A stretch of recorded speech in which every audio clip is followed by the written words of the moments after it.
Bom, boa noite, né? Aqui, mais uma vez, é um prazer estar aqui em nome do Instituto Mileto, né? Queria agradecer muito a todos que compareceram. É um prazer, de novo, estar promovendo um curso sobre um filósofo tão ímpar, né? Tão profundo, tão necessário e tão lembrado até hoje, tão estudado até hoje, né? Que é o Platão, no caso.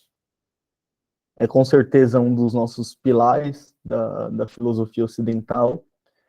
Então, eu e o Lucas até não quisemos começar, né, que seria meio que com o Platão, já que seria meio que clichê, né? A gente resolveu trazer um pouco mais para frente, quando também preparássemos um material mais interessante, né? Então, a gente conseguiu compilar aqui uma série de pensamentos, de reflexões nossas sobre o, o mito ou alegoria da caverna, né? Então, a gente vai trazer aqui hoje para vocês, são reflexões, aglomerados, claro, eu vou explicar o contexto histórico que o Platão está inserido. Depois disso, eu vou passar o mito da caverna, né? Vou passar a essência dele, explicá-lo, e fazer uma interpretação mais comum filosófica, né? Porque na próxima aula, na quinta-feira, o professor Lucas vai vir e fazer uma analogia com o mundo moderno, né? Ele vai pegar a essência do mundo, do mito da caverna, desculpa, e vai fazer uma analogia com o nosso mundo moderno, né? Então, eu acho que para a gente começar, é sempre essencial a gente falar do contexto histórico, né? Quem que é Platão, onde que ele estava inserido, né? Então, em 428 a.C. ou 427, não se tem certeza ao certo da data, pouco tempo ali após a morte do Péricles, que era um estadista ateniense, né, que foi durante o período do Péricles que Atenas viveu o auge da sua democracia, né? E logo após a morte dele, nasce em Atenas aquele que por muitos é considerado o maior filósofo da antiguidade, que é o Platão, ou Aristócles, que é o verdadeiro nome dele, né? Ficou conhecido como Platão, mas seu verdadeiro nome é Aristócles, né? Então, a sua família, ela é bem tradicional, atenienses da gema, se a gente pode dizer assim. Muitos dos membros da família já participavam da política, né? Então, como um exemplo, ele era descendente de Solon, que era um dos maiores legisladores de Atenas na época. Como era muito comum entre os atenienses ali do tempo do Platão, desde cedo ele começou a se interessar por política. Então, ainda na juventude, o Platão ele conhece e torna-se um discípulo de Sócrates, né? Porque ele foi profundamente influenciado em toda a sua filosofia póstuma, né? Então, posterior, desculpa, póstuma é depois de morto. Então, quando em 399 a.C., o Sócrates foi julgado e morto, o Platão ele aprofunda nele uma descrença nos rumos políticos da democracia ateniense. E essa crítica à democracia ateniense foi uma das suas preocupações mais ferozes e centrais durante toda a vida, né? Então, após a morte do seu mestre, o Platão ele resolve viajar. Ele vai à Magna Grécia, que hoje seria o sul da Itália, né? Onde ele acaba conhecendo o Arquitas de Taento, que era um sábio governante, né? que acaba inspirando o Platão, né? Como um modelo ou um ideal de governante para a solução dos problemas da própria Atenas, né? Os problemas políticos de Atenas. Então, durante essa viagem, o Platão ele vai a Siracusa, que é uma cidade-estado localizada na Sicília, onde ele conhece um amigo chamado Dion, que era cunhado de Dionísio, o tirano de Siracusa na época.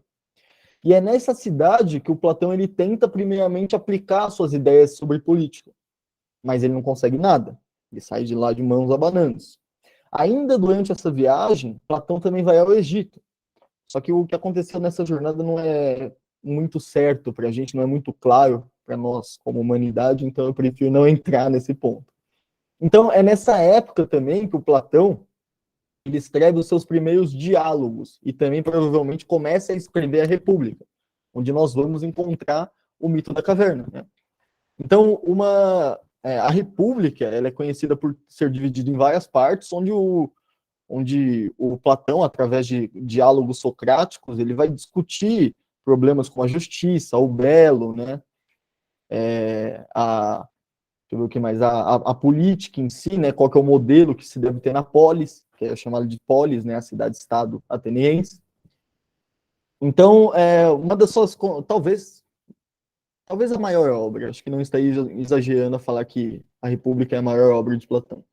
Então, os diálogos dessa fase que ele escreveu, começou a escrever a República, eles são considerados socráticos. Por quê? Porque eles têm profunda influência do pensamento socrático. Platão ainda não rompeu com Sócrates, digamos assim. Então, como exemplo, nós temos a Apologia de Sócrates, o Eutífron, né, que são dois diálogos que a gente considera socrático, porque é de o primeiro Platão, digamos assim, um Platão jovem, um Platão que está fazendo suas primeiras viagens, descobrindo o mundo, tendo suas primeiras experiências. Já por volta de 387 a.C., já de volta a Atenas, regressando a Atenas, o Platão ele acaba fundando a sua academia, né? Que é uma instituição de ensino que ali concebia o conhecimento como algo vivo, algo mutável, e não como algo a ser decorado, só passado adiante. Então, a fundação da academia é considerada um marco na história do nosso pensamento ocidental, né? Porque durante 20 anos o Platão ele se dedica ao ensino e a escrever as suas obras. E desse período temos o que nós chamamos de diálogos de transição, né? Como exemplo dos diálogos de transição, nós temos o Fédon, o Banquete, a própria República, né? O Fedro. Essa fase do Platão, ela é considerada uma transição da filosofia socrática de Platão para uma filosofia mais pessoal, mais desvinculada do Sócrates. Então, em 367 a.C., o Dion, aquele amigo de Platão, do Platão lá de Siracusa, ele chama Platão de volta, né?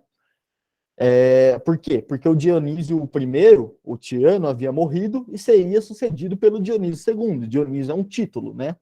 Então, o Platão ele vê nessa situação a chance de mudar os rumos políticos da cidade. Ou seja, preparar o novo tirano, no caso o Dion, para expulsar os cartagineses da Sicília. Só um adendo, a civilização cartaginesa, ou a civilização púnica, como também é conhecida, foi uma civilização da antiguidade que se desenvolveu ali na bacia do Mediterrâneo, entre o fim do século IX a.C. e meados do século II a.C. E esteve também na origem de uma das maiores potências comerciais e militares da época. Então, essa segunda tentativa do Platão também acaba fracassando. Ele não consegue realizar ali as suas intenções com o Dionísio II, né? Então, ainda uma terceira vez, o Platão é chamado a Siracusa, e mais uma vez seria um fracasso, né? Acabadas essas tentativas de intervir na política de Siracusa, o Platão ele acaba retornando para a academia para retomar a produção da obra, das suas obras, né? E essa última fase da sua obra a gente considera a fase do amadurecimento da sua filosofia. Por quê?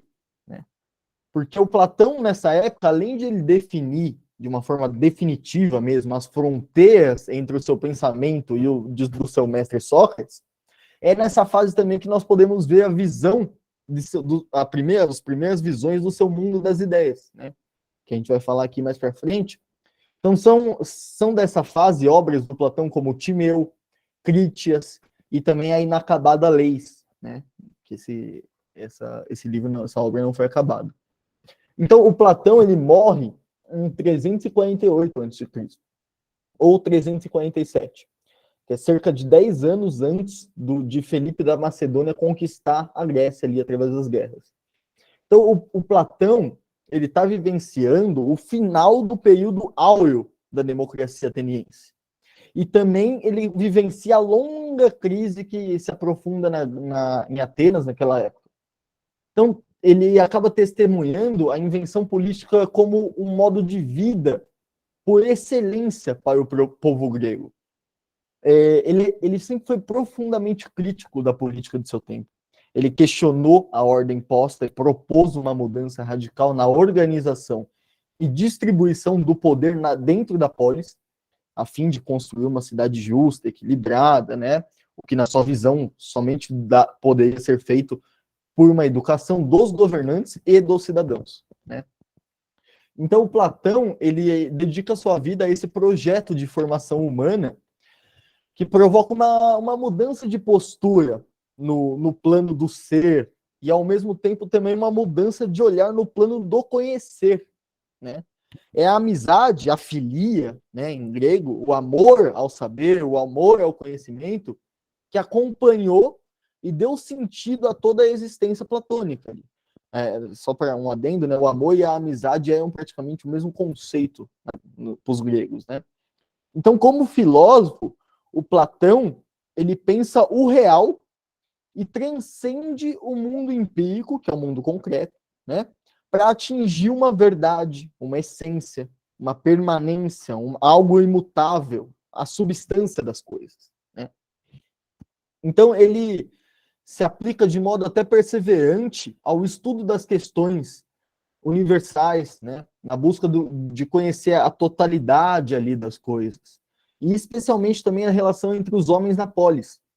Então ele questiona a polis, que preserva uma ganância, por exemplo, que preserve uma ostentação, né, o individualismo, a injustiça, o que na visão platônica destruía a própria filia, né?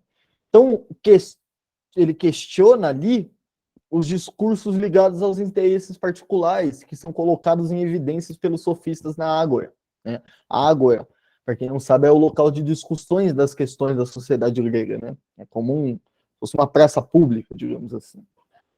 Então, ele acaba, ao fazer isso, disseminando um conhecimento pragmático das questões políticas, provocando ali alguns conflitos que acabam por não conduzirem necessariamente a uma cidade que conquiste a autonomia e a justiça, né? Então, o conflito ali da época dele, ele é real, bem real, e é inerente da existência da própria polis. Por quê? A polis, por natureza, ela é conflituosa, né? O que vivifica e fortalece a vida em comunidade por si. Entretanto, só existe debate, disputa de ideias, conflito entre aqueles que são iguais. Porque para que haja um debate, disputa entre diferentes projetos políticos, por exemplo, é necessário que os homens estabeleçam relações igualitárias, respeitem o direito coletivo de participação na vida pública de uma cidade, de uma polis, de uma comunidade. Isso seria, inclusive, uma lição e tanto, né, para os nossos tempos, assim, tão polarizados em questão política, etc., né? Então, a construção de uma cidade justa pressupõe o quê? Isonomia, na visão platônica. O que é isonomia? É a repartição igual de direitos a todos os que em uma comunidade estabelecem relações de reciprocidade e não de sujeição um para o outro.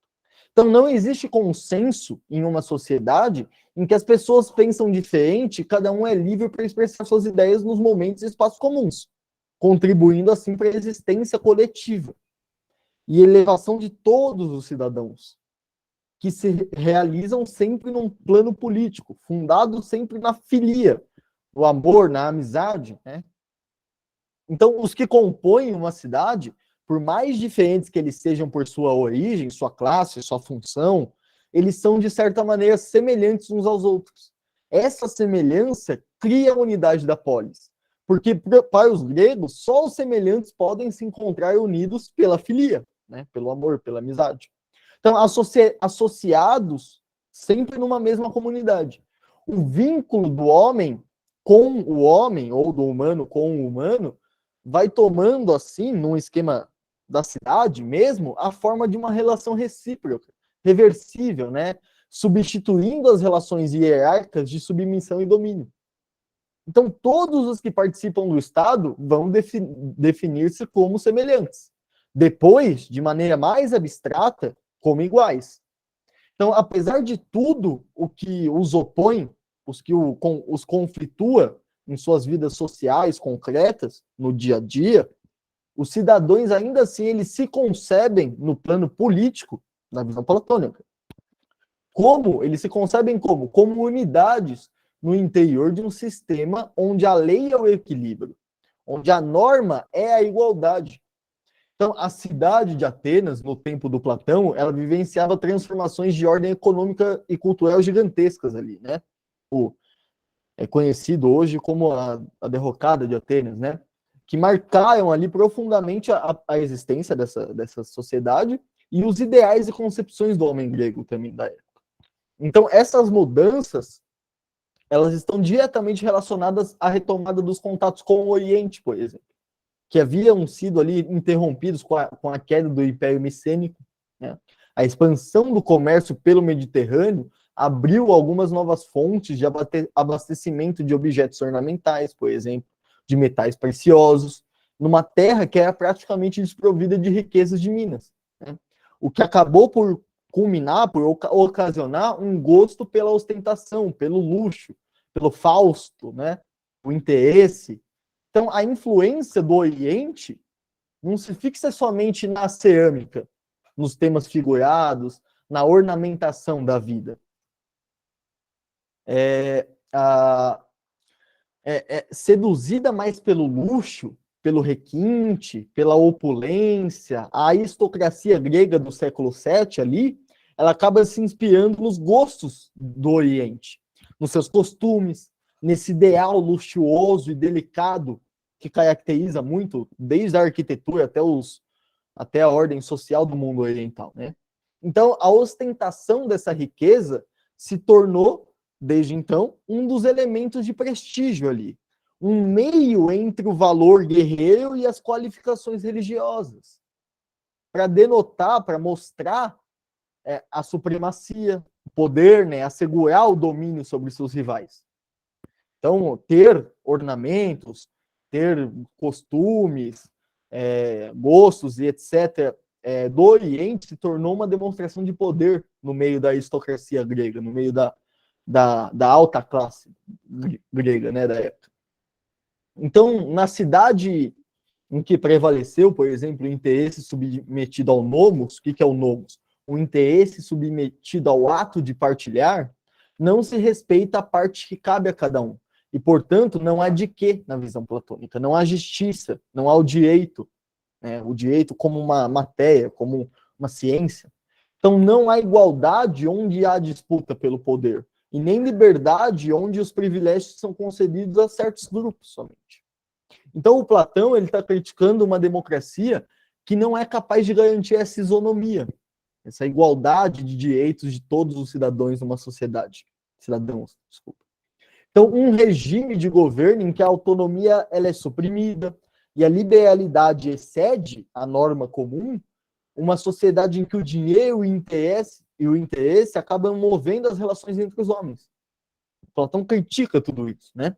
Então, a discussão filosófica desse período, antes voltada para umas questões da physis, ou seja, da física, né, eles chamavam de physis, no mundo concreto, com o Platão, se desloca para o humano, que até então todos os filósofos se preocupavam muito com os fenômenos do mundo, né, do mundo concreto, a física, etc. Com o Platão, isso é deslocado para o humano. O humano via o centro da especulação filosófica agora. Então, a filosofia do Platão, ela parte, num primeiro momento, de uma problemática política que está intimamente ligada à ética, por exemplo. Que demonstra também o forte vínculo que o Platão tem com seu mestre Sócrates, né? Mais tarde ainda, o Platão ele acaba recuperando, a seu modo, algumas questões da filosofia da physis, né, que os antigos gregos trabalhavam. E ele avança no sentido da descoberta da metafísica, né, que hoje a gente é conhecido como o quê? O que é a metafísica? É aquilo que está além da física, né? Ou seja, é aquele mundo superior, aquele mundo suprafísico, suprassensível, extrasensorial, né? Seria o mundo da alma, dos espíritos, né? Então, esse, esse conhecimento da metafísica, daquilo que está além da física, só pode, na visão platônica, só poderia ser apreendido ou entendido pelo nous. O que é o nous? É a inteligência, o intelecto, o espírito, a alma, né? Então, a descoberta dessa dimensão superior da realidade, do ser, deu ao homem, né, uma nova direção, um sentido espiritual para uma existência corpórea, que é passageira, ilimitada, né? E, sobretudo, também isso escancarou os horizontes do que é inteligível. O que é inteligível? É daquilo que pode ser captado, entendido, apreendido por nós. Então, ele argumentou em favor da existência de um mundo superior, que seria o mundo das ideias, né? Em que o homem é capaz de encontrar a forma perfeita de todas as coisas e atingir a verdadeira verdade, né? A verdade em essência. Ou seja, tudo que há no nosso mundo é uma simples enganação, né? Nosso mundo, ele é o mundo das aparências, é o mundo sensível. Aqui é tudo uma mal feita, uma tentativa mal copiar a existência que está em um mundo extrasensível, no mundo das ideias. Então, por exemplo, o cavalo, ele é um cavalo, o cavalo daqui, o cavalo que existe nesse mundo, ele tenta copiar um cavalo perfeito que exista nesse mundo das ideias, na visão platônica. Entende? Então, isso é interessante a gente prestar atenção, porque isso vai ser interessante para a gente entender o mito da caverna também, né? Porque tem uma passagem do mito, no final, onde que o homem ele é banhado pelo sol, né? E o que é o sol? Qual que é a simbologia do sol para Platão? É a razão, né? Então, o sol seria justamente esse mundo das ideias, né? Seria esse conhecimento além da física, essa metafísica, né? Então, é a partir daí que o Platão mergulha no que ele vai chamar no que ele mesmo denomina de segunda navegação, né? Que é um momento em que ele reflete sobre as questões mais importantes da existência humana, discutidas ali no interior da academia com os discípulos que já eram iniciados ali, né, na filosofia platônica. Então, a academia, fundada em 387 a.C., acolhia aqueles que desejavam o conhecimento, que tivessem, além da vontade de aprender, a disciplina do corpo, né, o rigor do espírito. E a esses discípulos, o Platão dedicava os estudos mais avançados da sua filosofia, né, via oral, né, pela oralidade, um debate vivo mesmo. As questões ali, elas eram pensadas pela dialética, ou seja, através do debate entre iguais, para que um meio termo melhor para todos seja encontrado. Sempre no plano do cognoscível, ou seja, daquilo que somente a alma é capaz de vislumbrar ou entender.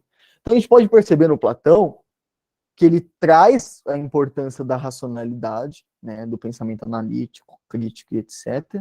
Mas o foco do conhecimento, o foco de atingir a verdade é através da emoção, né? Através não através da emoção, mas é a emoção que vai guiar o cognoscível, né? Que vai guiar o conhecimento para aquilo que a alma é capaz de vislumbrar, porque a alma não é racional, né? Então, o Platão ele está vivendo num momento de transição da passagem de uma experiência social, que é estritamente oral, né? Que seria a mitologia grega, que é um conhecimento passado de geração em geração, através de contos, de fábulas, né? Para um período em que a escrita adquire importância, uma importância singular na vida política de uma cidade. Então, é um momento em que os homens eles sentem a necessidade de redigir as próprias leis, de consolidar os direitos e deveres do cidadão. Então, essa transição é bem marcante na vida do. Por isso, nós encontramos dicotomia na filosofia dele. Porque temos as ideias que ele escreveu em suas obras e aquelas que ele reservou somente para a oralidade, ao debate, à discussão junto aos seus discípulos ali, sobretudo na academia, né? Que eram também considerados por ele as mais importantes, né? E por isso não poderiam ser estagnados por meio da escrita, que amarra e acaba cristalizando as ideias. Então, esse é o contexto histórico do Platão, e é interessante, né? Para quem não sabe, a minha pesquisa, né, do TCC foi sobre Nietzsche. E o Nietzsche, ele tem no livro dele, O Crepúsculo dos Ídolos, no capítulo 1 ou 2, se eu não me engano, ele denomina de o problema Sócrates, né? E é um capítulo onde ele vai identificar exatamente isso que está acontecendo em Atenas. Ou seja, o ideal de homem guerreiro sumiu, porque até então a gente tem que pensar nisso. Os atenienses eram extremamente guerreiros, eles eram uma sociedade guerreira, eles viviam em guerra, viviam sendo atacados, eles pensavam para se defender e atacar, né? Então, quando ocorre essa decadência de Atenas, o Nietzsche ele vai identificar que o Sócrates, o Platão, né, nessa troca nessa decaída do homem guerreiro ateniense, o Sócrates e Platão eles tentam criar um novo modelo de homem, que seria o homem teórico, né? Seria aqui a troca do herói trágico da mitologia grega pelo filósofo, pelo estadista, pelo homem político, né? Então o Nietzsche ele vai identificar nessa tensão que estava vivendo, essa falta de hierarquia entre as forças da polis grega, Nietzsche ele vai identificar que ali surge um grande temor no Platão, né, no Sócrates, que eles pegam isso, eles vivenciam isso, né?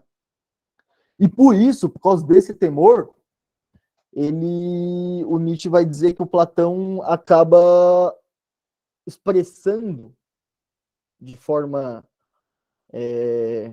como que eu vou dizer, de forma clínica, de forma como se fosse uma doença do seu próprio corpo, ele acaba formulando o seu ideal, né? Que seria uma vida comedida, em busca da harmonia, através da dialética, né? Porque por Nietzsche, o homem guerreiro é um homem muito mais valoroso do que o homem teórico, né? Isso por algumas questões, mas a nossa aula não é sobre isso hoje. Mas é interessante como o Nietzsche ele identifica o que nós identificamos hoje, né? Que é a queda de Atenas, essa desfragmentação da sociedade. E é aí que surge a fórmula socrática platônica para a vida, né? Então, agora a gente vai entrar no essencial da nossa aula, né, que é a caverna do Platão em si, né? O mito ou a alegoria da caverna, né? Esse daqui é com certeza um dos textos mais lidos na história do nosso pensamento ocidental. Está presente no livro A República, se eu não me engano é na parte 7, né? O texto ali, ele acaba descrevendo uma situação metafórica, né? Uma situação hipotética, onde a sociedade se encontra aprisionada. Então, a ideia que é trazida pelo Platão retrata uma realidade onde um certo grupo de homens é tido como prisioneiro numa caverna durante toda a sua vida, e por isso eles não conheciam outra realidade fora dali. Eles acreditavam como única realidade o que eles viam, que eram o quê? A sombra nas paredes das cavernas. Né? Para a gente continuar, é bom entender o que é uma alegoria, né? Porque tem muita gente que tem dúvida disso. Alegoria é o outro, que significa, uma das significações é falar em público. Né? Ela é uma figura de linguagem, com uma função de um uso retórico. Isso quer dizer que ela, em geral, transmite mais de um sentido além daquilo que é literalmente exposto. Então, ela tem o objetivo de passar a ideia adiante de forma eficaz. Ela não necessariamente precisa ser expressa de forma escrita, que nem fez o Platão. Ela pode se manifestar através de pinturas, de esculturas, entre outras formas de arte, né? E de linguagem também. Então, ela pode ser comparada a uma metáfora, uma sátira, uma fábula, né? Entre outras figuras de linguagem. Então, aqui, para a gente entrar mais especificamente no mito da caverna, eu vou apresentar uma imagem.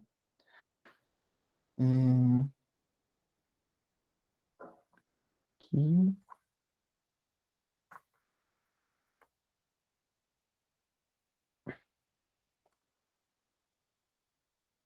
Pronto. Entrou, né?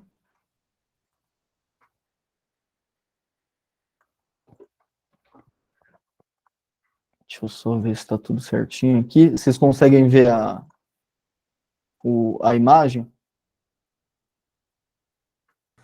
Ainda não, professor. Bom, eu acho que tá passando a imagem, né? Não? Peraí, então peraí. Ih, apareceu que ocorreu um erro. Um segundo, então. Deixa eu ver se consigo aqui de novo.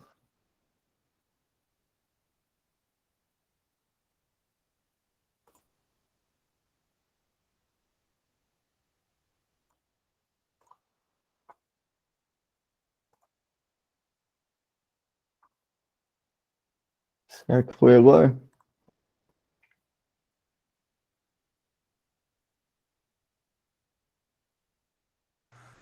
Agora sim. Ah, agora acho que foi, né? Perfeito. Então, então, o mito da caverna é o seguinte, né? Um grupo de homens, que estão localizados aqui no extremo ponto esquerdo da imagem, estava prisioneiro, então vivia amarrado desde a sua infância ali numa escura caverna. Então eles eram obrigados a ficar de costas para a luz. Por isso eles constantemente viam nas paredes imagens de outras sombras, né? Sombras que refletiam imagens do que estava acontecendo do lado de fora. Então eles passavam por ali todos os dias, homens transportando coisas, paredes ocultavam corpos e etc. Então os prisioneiros eles só viam pelas sombras o que os homens estavam transportando. Se eles saíssem da caverna em algum momento e vissem as coisas como elas realmente eram, talvez não as identificassem como reais, já que eles estavam acostumados a ver somente as suas próprias projeções, né? Então, certo dia ali, um dos prisioneiros consegue escapar da caverna. E ele é surpreendido pela nova realidade. Agora, do lado de fora, ele acaba se deparando com uma luz que nunca ele tinha visto antes, que acaba agredindo os seus olhos, né? E seria a luz do conhecimento racional, né?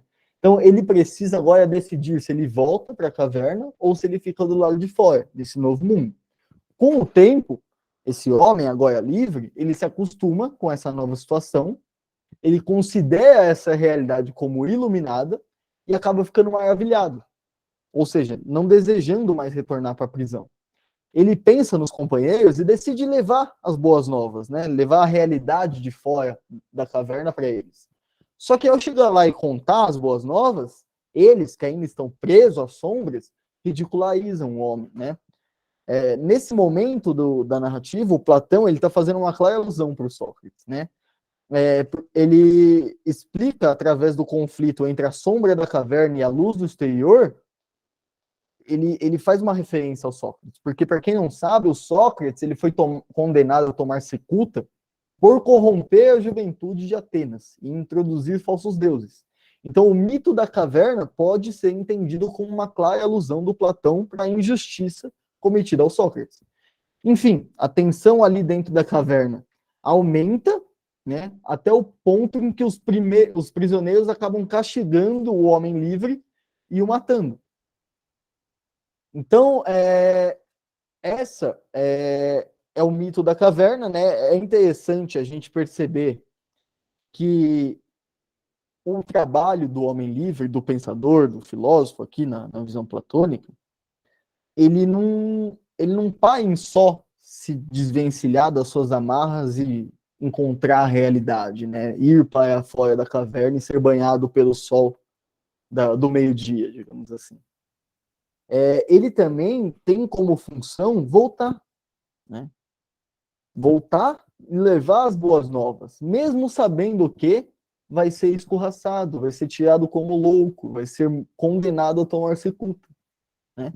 Então, essa é com certeza a interpretação mais filosófica da, da, do mito da caverna, né? É o homem que está preso pelos seus grilhões, de alguma forma se desvencilha disso, consegue sair, é banhado pelo sol, pela razão, pelo conhecimento, e, ao tomar conhecimento da realidade, volta para levar as boas novas, mesmo sabendo que ali ele será escorraçado, que ali não vão tirá-lo de louco, né? Esse é o peso do pensador livre, do filósofo, na visão platônica, né? Deixa eu só tirar a imagem, para poder voltar aqui.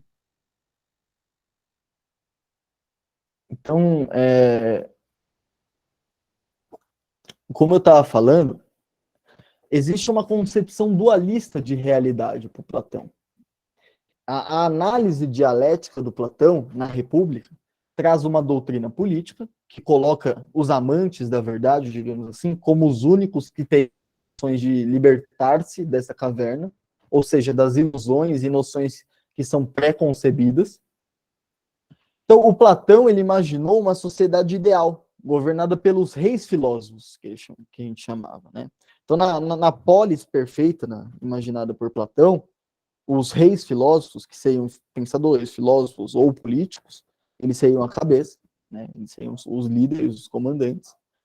Como o torso, né, e braços, ele imaginou que seriam os comerciantes ali, alguns, aqueles que faziam os guerreiros, né, e etc., que eram a força do império, né, e como pernas, aqueles que moviam a polis para frente, seriam também alguns outros tipos de comerciantes, e artesões, pessoal que cuidava de agricultura e etc., né. Então, essa é a concepção de polis ideal do Platão, né? Então, ele imaginou essa sociedade governada por reis filósofos, que é o conceito que ele tentou cunhar. Ele acreditava que esses filósofos seriam as pessoas capazes de atingir o mais alto conhecimento do mundo das ideias, que consiste na ideia do bem, atingir o mundo luminoso da realidade, da sabedoria, né? Então, por Platão, enquanto o mundo da verdade é o mundo do conhecimento, das ideias e conceitos, o mundo sensível, por outro lado, que é o mundo concreto, seria o mundo do senso comum, o mundo da opinião, né? Tendo como base as experiências pautadas nas experiências dos sentidos humanos, que são o quê? Falhos, que não conseguem captar a essência das coisas, né? Isso é um problema antigo na filosofia, praticamente percebido por todo o grande filósofo, né? A nossa incapacidade de captar, de chegar, de alcançar a verdadeira essência das coisas. Tudo que nós falamos sobre as coisas é sempre uma ideia pré-concebida humana, é uma palavra. Linguagem é algo pré-concebido pelos humanos, é algo feito pelos humanos, né? Então, tudo que nós possamos falar, se eu falo aqui, sei lá, isso daqui é duro, duro, na verdade, é um conceito humano. Sobre a coisa em si, eu não consigo falar nada, né? Nossos sentidos não entram, não percebem a essência da coisa, se é que existe alguma essência, né? Então, aqui nós vemos esse conflito entre mundo sensível e mundo inteligível, né?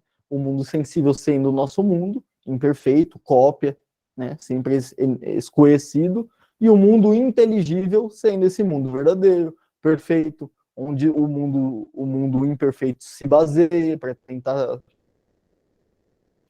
Então, o mundo sensível é, para o Platão, escrita pelo Heráclito, por exemplo. As coisas no mundo sensível, elas são percebidas pela nossa experiência física, através dos nossos sentidos, né? Então, nesse mundo, tudo é mutável. Sempre está em transformação e impermanência, o nosso mundo. E isso ocorre porque, na explicação platônica, as coisas no mundo sensível são o quê? Elas são cópias mal acabadas de um mundo verdadeiro.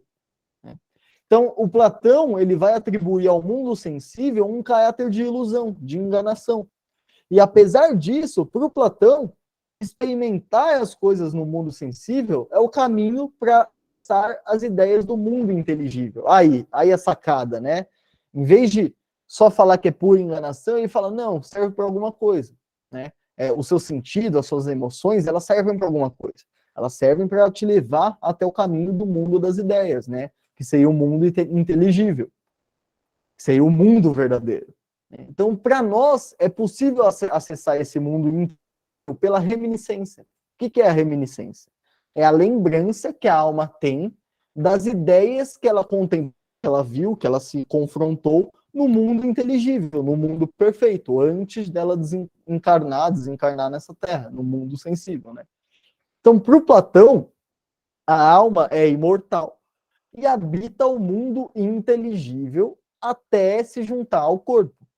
No inteligível, a alma vê todas as ideias, só que ela esquece elas no processo de junção ao corpo. Então, essas ideias, elas são perfeitas, eternas, imutáveis. Elas nunca precisam mudar, porque elas são perfeitas, né, e eternas. Então, uma influência da concepção de... Isso é uma influência clara da concepção de Parmênides sobre a realidade, né? Que dizia que A não pode ser B. A é A e B é B. A não pode se transformar em B. Então, essa é uma ideia do Parmênides, um antigo. Já o Heráclito é entendido como a impermanência, né? É a famosa frase de que não é possível entrar no mesmo rio duas vezes, porque as águas não são as mesmas e você não é o mesmo, né? Então, uma coisa só que vai definir o mundo sensível na medida em que participa da coisa no mundo das ideias. Então, um cavalo só é um cavalo se ele guardar, se ele tiver características semelhantes com a ideia de cavalo, né? Daí a importância da experiência no mundo sensível. É para ela depurar, para ela fazer sabe, uma lapidação das ilusões, estimular essa reminiscência, que é essa lembrança da alma sobre as ideias verdadeiras. Então, para a gente interpretar, e para a gente acabar e já abrir para perguntas aqui, a gente interpretar o mundo da caverna, a gente pode entender da seguinte forma. A gente consegue associar os homens presos à sociedade, né? A sociedade que está presa nas trevas, fora do conhecimento. O homem liberto a um filósofo, um pensador, um poderoso, digamos assim, né? Ou alguém que foi ativamente em busca do conhecimento, né? Então, o Platão, ele vai colocar na sua obra, quer dizer, desculpa, para acabar essa ideia, os homens presos dentro da caverna, eles conhecem apenas o mundo sensível, apenas a ilusão. Já o liberto conhece a verdadeira essência das coisas através do mundo das ideias. Então, o Platão está colocando na obra dele a importância da educação e do conhecimento como um instrumento de aproximação da verdade. Por quê? Porque realça o senso crítico. Dessa forma, o Platão, segundo ele, assim como o prisioneiro, igualmente o prisioneiro, as pessoas deveriam confrontar as suas experiências e verdades através da luz, que seria o conhecimento. Então, ele pode trazer o novo e, com isso, ser chocante o conhecimento, mas também ser libertador, né? Então, para o Platão, uma tendência social é justamente a equação. Então, por meio de imposições, muitas vezes nós não conseguimos perceber a realidade, seja por alienação, por comodismo, ou o que quer que seja que nos aprisione. E dessa forma, o mito da caverna vai, como um pensamento filosófico, né, é um convite para uma reflexão, estímulo ao conhecimento e libertação humana. Então, o conhecimento, ele pode ser chocante, incômodo, confuso, né, trágico, muitas vezes, para aqueles que nunca entraram em contato com outras formas de se pensar. Então, o prisioneiro, na alegoria, que ele é morto por ser considerado louco. E aí o senso comum volta a dominar. Então, dessa forma, é possível identificarmos a ideia de que a curiosidade leva ao conhecimento, que por sua vez é algo impossível de se manter indiferente do conhecimento, né? Ele seria sedutor, né? O Platão, ele trabalha muito a ideia de eros, né? De desejo, né? Eros para o Platão não é sexo ou coisas eróticas, é justamente o desejo, né? E o desejo está em tudo, não só na cama ou em alguns lugares, né? Então, dessa forma, o conhecimento na visão platônica é muito sedutor, né? É, então, como eu estava falando, é impossível se manter indiferente pelo conhecimento por esse poder de sedução. A morte do prisioneiro, na alegoria, poderia ser considerada também como a morte de Sócrates, né? Que eu já falei que buscava ali desestabilizar o senso comum, né? Através do pensamento filosófico e através da suscitação dos jovens a, como disse os inquisitores de Sócrates, a venerar falsos, né? Que seriam deuses pagãos. Então, o Sócrates, ele morre no nosso mundo sensível, mas não no mundo inteligível. Então, o Platão, ele é com certeza um dos maiores filósofos já produzidos pela humanidade, né? Ele é um homem de seu tempo, com certeza, que possui ideias produzidas nas condições de sua época e também para os problemas de sua época. Só que nem por isso ele se tornou antiquado ou pouco estudado hoje em dia, justamente por se tratar de questões relativas ao homem na sociedade. E por causa disso, ele acabou por atingir pontos que são atemporais em suas obras, né? Enquanto nós formos humanos, vamos buscar inspiração no próprio Platão e em outros de seu tempo ali, para tentar melhorar o nosso mundo contemporâneo. Então, enfim, eu gostaria de ficar divagando aqui com vocês, né, sobre esse maravilhoso pensador, e eu considero com certeza um dos maiores, se não o maior, né? Alguns consideram o maior. Eu não sei se eu consigo falar um maior, assim, eu gosto de muitos, o Platão é um deles. Mas, infelizmente, nós não temos muito tempo hoje, né? Uma aula aqui que já está terminando a aula. Eu vou querer abrir para perguntas. E também seria um pouco de spoiler, né? Já visto que na próxima aula o professor Lucas Carvalho ele vai trabalhar outras interpretações e implicações do mito da caverna na nossa sociedade atual, né? Então, hoje a gente vai ficando por aqui. Eu vou abrir para as perguntas e obrigado a todos.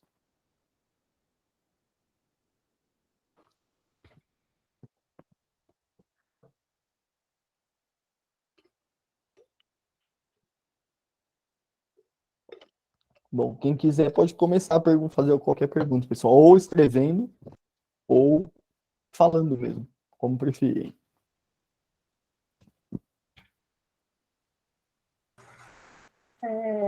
Professor, como o senhor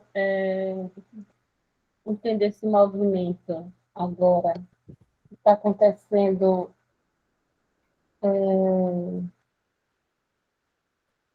não da negação, né, Você, do, de toda a história, de toda a história, de nossa toda tradição grega, né? Mas de uma parte de alguns filósofos que está, assim, não digo contra, mas assim, que vai de encontro ao platonismo. ao quê? Eu não Desculpa. sei, ao platonismo mesmo, Ah, ao que ele gerou para o mundo ocidental, na o que eu verdade. entendo disso, você está perguntando? Sim, qual a opinião do senhor nesse sentido? Olha, Eu então, estava eu pode tava falar. vendo, eu assisti agora na Ampof, né, teve esse encontro, Uhum. e eu vi a conferência de Filomeno Lopes, eu fiquei assim, bem, bem impactada. É Qual isso. conferência da onde que você viu? Desculpa. Ampof, da Ampof, que Uhum. aconteceu no Centro-Oeste, né? Acho que é Entendi. dessa semana. É isso. Bom, então, basicamente, a pergunta é como eu entendo, só para ter certeza, como eu entendo os filósofos que posteriormente foram contra a visão platônica, né? Acabaram batendo nela. Não, na verdade, são agora justamente esse novo movimento, né, que está acontecendo. Sei lá, eu não sei formular bem a pergunta. A questão é essa. Eu vou parar um pouquinho, então, e vou tentar formular ela Não, de outro vamos modo. tentar entender aqui. Segundo Sócrates, é na troca de ideias que a gente bota para fora o conhecimento que está dentro da gente, na nossa alma, né? Então vamos tentar entender aqui. Você está falando como que eu enxergo os que se opõem ao platonismo num movimento moderno, você está dizendo? É, exatamente isso. Na verdade, como foi prejudicial para o Ocidente, no caso, ter navegado assim Pelas nessa, águas platônicas. exatamente. Entendi. Olha, É bem é uma delicado. pergunta interessante. Como eu disse, acho que no meio da aula, né, a minha a minha pesquisa é justamente baseado em Nietzsche, né, na questão da moral fraca e da moral forte. Então o Nietzsche ele vai voltar lá para trás, lá na época do Platão e do Sócrates, é onde ele identifica a subversão da moral e a troca da moral forte, que ele vai dizer que é a moral dos guerreiros, a moral que se impõe através da força, né? Não só força como algo físico, mas através da confiança, do ímpeto e etc., né? E a troca para a moral do homem teórico, né? Que seria o homem que usa da dialética socrática platônica, que tenta, num mundo onde o Nietzsche entende que seria um mundo, um mar de forças, né? Ondas sobre ondas, todo desejo sobre desejo, um caos, né? Maluco, um devorando o outro. O Nietzsche vai entender que a doença do Sócrates e do Platão é justamente procurar a harmonia, procurar a dialética, procurar o meio termo em um mundo que é pura força, que é pura vontade de potência, como Nietzsche vai dizer, né? Então, você pode, quando você me perguntar, o que você acha que isso causou para a nossa sociedade, né? Seguirmos o pensamento platônico. Causou inúmeras coisas assim fenomenais, com certeza, na minha opinião. Como o próprio modelo de educação, né? O nosso modelo de sociedade, isso com certeza tem uma influência platônica gigantesca, socrática. Né? Funciona. É, eu entendo a questão do Nietzsche, eu concordo na questão do Nietzsche, que eu acho também, eu entendo como isso como um sintoma da decadência da Atenas, essa vida harmoniosa que o Platão busca. Eu entendo e concordo com isso, só que no fim eu entendo que esses valores que o Platão e o Sócrates apontaram, eles funcionam socialmente. Eles nos fizeram chegar até aqui com toda essa superestrutura que, se você for parar para pensar, é insano tudo que a gente conseguiu construir, né? Tudo que nós nos separamos da frivolidade, da tragicidade da natureza, né? Então, eu acho que, primeiro, isso tem muita influência platônica, então eu não posso tirar os méritos disso, mas com certeza a influência platônica também nos trouxe males, né? Nos trouxe reveses, né? Nos trouxe problemas. Talvez um dos problemas que eu mais possa ver na nossa sociedade atual, e que eu possa fazer uma relação com essa influência platônica, seja a nossa excessiva vontade de afastar o sofrimento da vida, e buscar uma vida feliz, uma vida alegre, uma vida onde as coisas estejam em perfeita harmonia, né? E no fim, esse conflito entre a realidade trágica e a nossa pretensão de afastar o sofrimento nos causa mais sofrimento, né? Nos causa aí um duplo sofrimento, um sofrimento metafísico, né? Não só pelo sofrimento dos fatos que vão acontecendo durante nossa vida, mas também um sofrimento pela ansiedade de não sofrer. Né? Então, isso é com certeza fruto também de uma corrente platônica, por exemplo. A gente poderia enumerar outros fatores, assim, outras coisas que uma corrente platônica nos geraram, como talvez um modelo de civilização onde as minorias, né, os mais vulneráveis acabam sendo menos assistidos, né?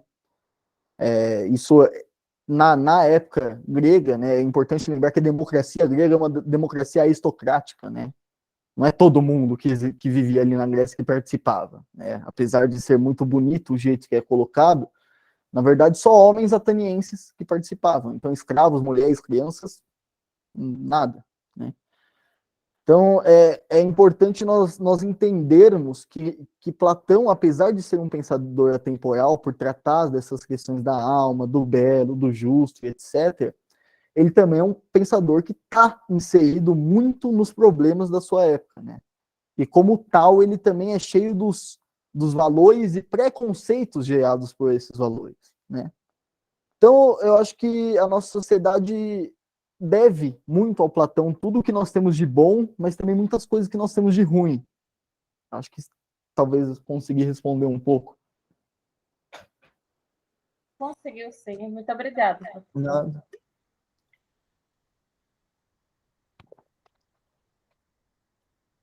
Se mais alguém quiser fazer perguntas, pessoal, pode ser escrevendo também, viu?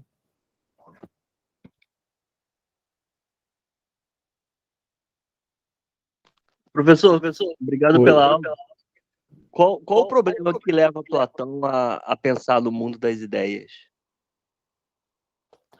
O problema, bom, eu acho que a gente pode dizer que o maior problema que o Platão vai gerar, esse pensamento dos mundos das ideias, é justamente uma necessidade de criar um diferencial do pensador, do filósofo, do político, do senso comum, da opinião. Então, ele está buscando, como eu falei, acho que várias vezes durante a aula, os gregos estavam buscando um modelo de homem novo. Né? O modelo de homem guerreiro estava em decadência. Por quê? Porque a sociedade guerreira grega foi destruída por outras sociedades guerreiras. Né? Então, ali ocorre uma revolução em busca de um novo modelo ideal de homem. Né? Então, eu acho que essa necessidade de estabelecer um ideal é que cria a necessidade de criar um mundo ideal, entende? É a necessidade de ordenar novamente as forças políticas da sociedade de Atenas ali, que estavam totalmente desordenadas e caindo em destruição, né? Então, eu acho que é justamente essa necessidade de poxa, preciso dar um jeito de falar que o homem, o rei filósofo, é aquele que detém o conhecimento mais próximo do verdadeiro. É aquele que vai saber o que fazer, é o caminho que ele apontar que vai dar a solução para a gente. Acho que é bem, eu tenho que fazer uma análise histórica, materialista, né? Eu gosto de uma análise histórica, então acredito que esse seja o problema principal na visão platônica.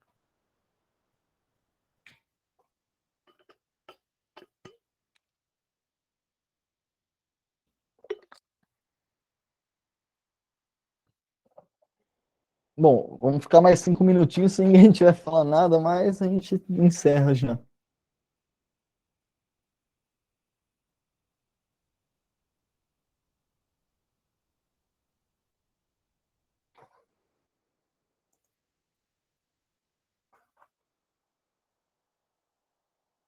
Bom, acho que vamos encerrar então, né? Pessoal, só os últimos avisos aqui. Quem não segue, segue a gente lá, Instituto Mileto, @Instituto Mileto. Quem não sabe também, nós temos uma revista filosófica, né, que chama Revista Pensamento Filosófico. Entra lá, segue também, que em breve vai estar saindo as edições, tá bom? Dá aquela força, compartilha, curte, indica para os amigos, enfim, dá aquela força para a gente está tentando começar a construir aqui um sonho nosso, né, e também, com certeza, um instituto em que a gente espera que cresça muito e cada vez atenda mais pessoas, que a gente consiga trazer muitos professores ótimos, diferenciados aqui para dar inúmeras aulas, né, enfim, a gente tá nesse novo empreendimento e eu gostaria de contar com o apoio de vocês. Obrigado demais pela noite de hoje. Deixa eu ver só o que a Bruna falou aqui. Boa noite. Como Platão poderia entender a anulação do jovem nas redes sociais? Isso é um problema interessante. A anulação do jovem nas redes sociais. É que assim, na verdade, assim, né? Eu não diria que é uma anulação, mas sim uma superficialização que dá quase no mesmo, né? O jovem se torna inútil, né? Na realidade concreta, né? Porque ele vive em rede social, ele vive fazendo abaixo-assinado que no fim não muda nada, né? Então, o Platão, acho que ele veria como uma questão de alienação mesmo, de onde o Estado não está educando o cidadão para o pensamento crítico, para a busca da verdade, né? Então é, vive numa sociedade do espetáculo, como diz Debord. Sim, sim. Então a superficialização, o processo de superficialização da nossa sociedade é um processo bem claro e que se aprofundou muito com as redes sociais, né?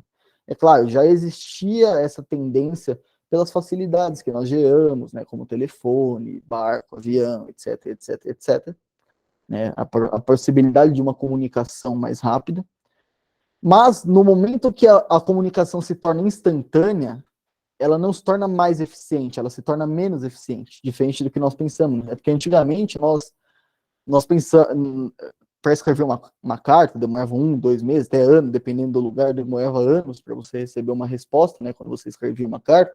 Então você pensava muito no que você ia escrever. Você tinha um limite da página ali, né, que você poderia escrever, então você pensava só no que é essencial, e é o que você colocava na carta. Quando esse gap de tempo some, pelas redes sociais, a comunicação se torna instantânea, também some esse tempo do pensar no que vai escrever, né? Então, todo mundo escreve toda coisa que pensa o tempo todo, né? Todo mundo fala sobre tudo que está fazendo o tempo inteiro. Essa é a grande realidade, né? Então, isso se torna uma sociedade do espetáculo e da superficialidade, né? Uma sociedade onde as coisas são extremamente transitórias e passageiras. Nada pode durar mais do que 10 segundos. O meme não pode durar mais do que um mês, senão o meme já fica desgastado demais, né? Então, a nossa sociedade ela é justamente marcada por esse descontrole do espetáculo, digamos assim, justamente porque nós não temos controle da produção de cultura dentro das redes sociais, né?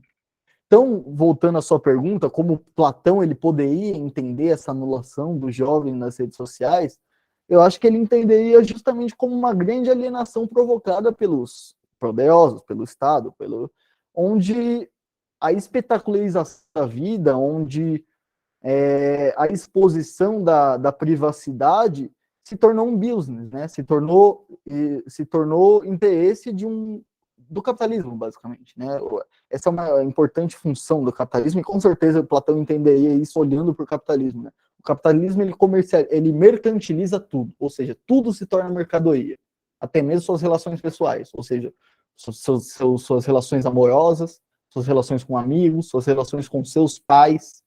Tem um livro, se vocês quiserem pensar sobre essa mercantilização que o capitalismo provoca, que é do Franz Kafka, né, que chama Metamorfose. É um conto, é um pouco incômodo, né, onde o jovem se torna, de um dia para o outro, ele se torna um inseto, né, um bicho horroroso, e sendo assim, ele não tem mais função social, ninguém mais pode ver ele, né, ele não pode trabalhar, não pode trazer dinheiro para casa, ele não serve como alguém para interagir com a família, então ele se torna um estorvo para a família dele, né? Nesse momento que ele se torna um estorvo, é interessante no livro você perceber como os pais, e no final até a irmãzinha, porque ele tinha um maior apreço, o abandonam.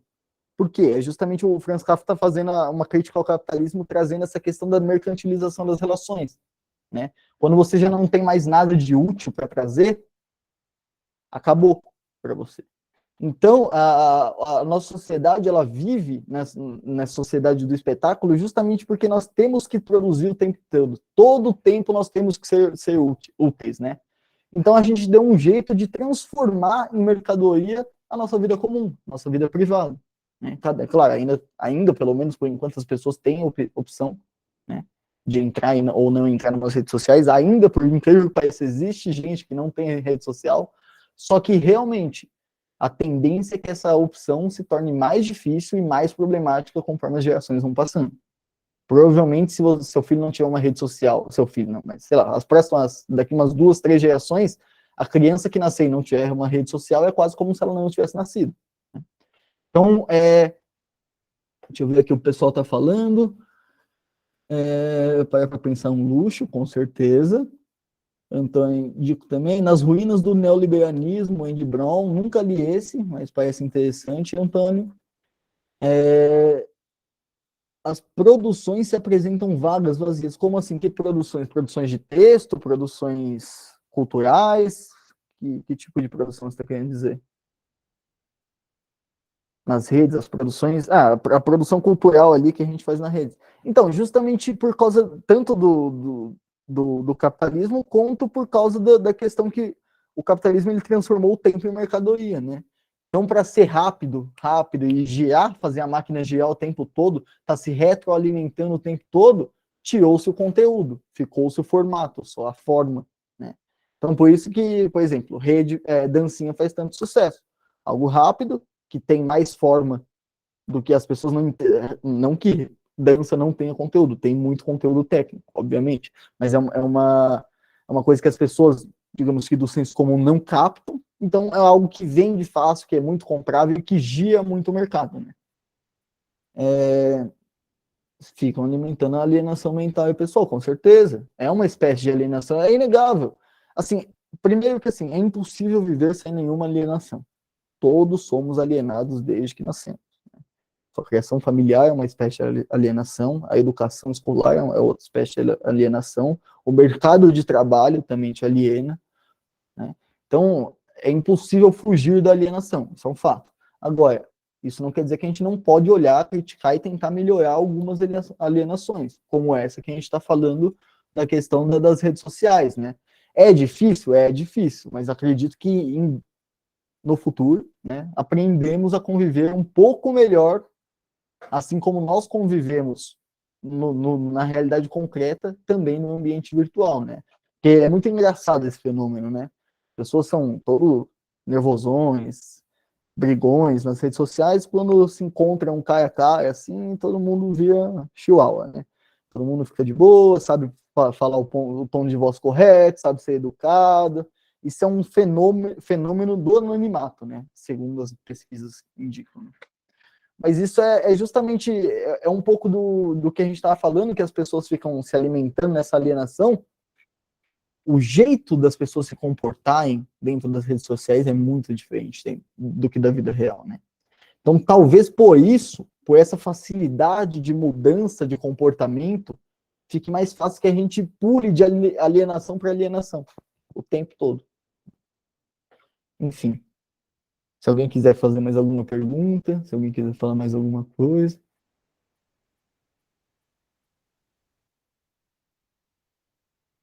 São questões bem complexas que vocês trouxeram, né? Essa questão de como Platão veio. É difícil a gente entender como ele veio, porque a gente teria que fazer perguntas como: Platão seria secular, seria religioso, ele seria capitalista, ele ia preferir sei lá, um socialismo de Estado? Não sei, né? A gente não consegue saber exatamente. Então, é difícil trazer o Platão para hoje, sem ser anacrônico. O que é anacrônico? É pegar os valores de hoje e julgar a ação, o que aconteceu no passado, né? Porque os valores, eles são o que mais mudam durante as nossas eras. Né? Enfim, pessoal, se ninguém tem mais nada para falar, vou esperar mais um pouquinho aqui. Se ninguém falar mais nada, a gente vai acabando.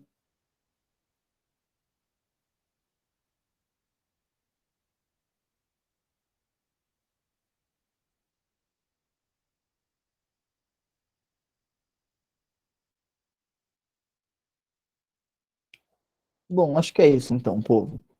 Obrigado aqui de novo pela aula de hoje. Não esquece de seguir lá, compartilha, @Instituto Mileto e @Revista Pensamento Filosófico, tá bom? Obrigado novamente pela participação, uma ótima noite a todos e nos vemos quinta, hein, pessoal? Quinta tem o professor Lucas com mais uma aula que eu tenho certeza que vai ser incrível. Obrigado, pessoal. Tchau, tchau. Deixa eu acabar aqui a gravação.